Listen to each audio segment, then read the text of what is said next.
Oui, bonjour, je suis le docteur Fadel Saïbou. Je vais vous parler des complications urologiques des maladies hydriques. Voilà. Donc, les maladies hydriques peuvent entraîner diverses complications urologiques en raison de la contamination de l'eau par des agents pathogènes ou des toxines. Et les principales complications urologiques des maladies hydriques sont les infections urinaires, avec comme manifestation les cystites, avec des dysuries, pollakiurie, urgenturie, hématurie éventuellement, pyélonéphrite avec fièvre, douleur lombaire, nausées, vomissements et parfois sepsis, infection urinaire récidivante ou chronique avec risque de cicatrice rénale, voilà, causée par des bactéries comme Escherichia coli, dans 80% des cas, Klebsiella, Proteus, Pseudomonas, liés à l'eau contaminée, et avec des facteurs favorisant comme l'hygiène précaire, la stagnation d'eau et la résistance aux antibiotiques. Voilà. Nous avons ensuite la lithiase urinaire, donc on a comme manifestation la colique néphrétique, avec douleur lombaire irradiante, parfois hématurie, et comme complication dans l'obstruction, l'infection et l'insuffisance rénale, voilà, donc causée par déshydratation chronique en zone chaude avec accès limité à l'eau potable, voilà, infection à Proteus ou Klebsiella favorisant les calculs de phosphate ammoniaco-magnésien, voilà, excès de minéraux dans l'eau, notamment.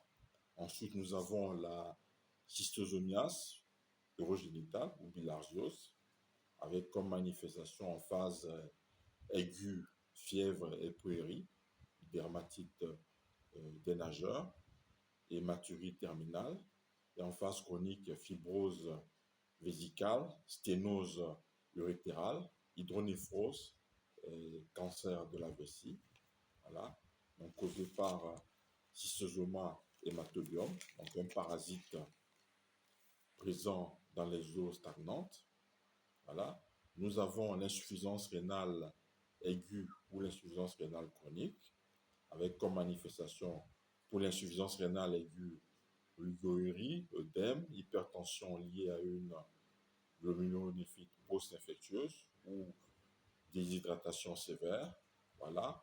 Pour l'insuffisance rénale chronique, nous notons la fatigue, anémie, troubles électrolytiques secondaires à des néphropathies chroniques, voilà, donc causées par déshydratation sévère.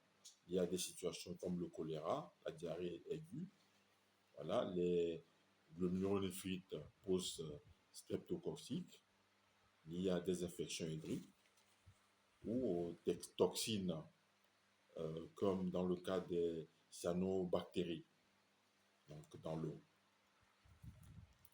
Nous avons ensuite l'orchite lépidémite, avec douleur scrotale, gonflement, fièvre, parfois associée à une prostatite, donc causée par infection à Salmonella ou Mycobacterium tuberculosis, voilà, liée également aux eaux contaminées ou aux complications de la schistosomiase. Voilà. Donc, pour la prise en charge thérapeutique, nous avons le traitement spécifique. Donc, pour l'infection urinaire, donc c'est l'antibiothérapie adaptée après le CBU. Voilà. Donc, correction des facteurs de risque, donc l'hygiène et l'hydratation. Pour la schistosomiase, donc praziquantel et la chirurgie pour sténose urétérale ou fibrose vésicale. Pour les lithiases, l'analgésie, la hydrotypsie extracorporelle ou l'uréteroscopie ou la néphrolithotomie percutanée. Donc en prévention, on optera pour l'hydratation, de plus de 2 litres par jour, un régime pauvre en sel et protéines si nécessaire. Donc, pour la prise en charge des complications, donc pour les cas d'obstruction urinaire, donc il faut un drainage par sonde WJ ou néphrostomie percutanéenne en urgence. Pour l'insuffisance rénale, donc une dialyse temporaire pour l'insuffisance rénale aiguë ou chronique pour l'insuffisance rénale chronique. Donc pour le cancer de la vessie, donc une cystectomie partielle ou totale selon le stade, avec un suivi histologique obligatoire. Voilà. Comme mesure préventive, nous avons l'assainissement de l'eau avec filtrage, chloration et ébullition notamment. D'éviter les bains en eau douce stagnante. Voilà. L'éducation sanitaire avec lavage des mains, hygiène intime et des dépistages massifs dans les zones endémiques. Voilà.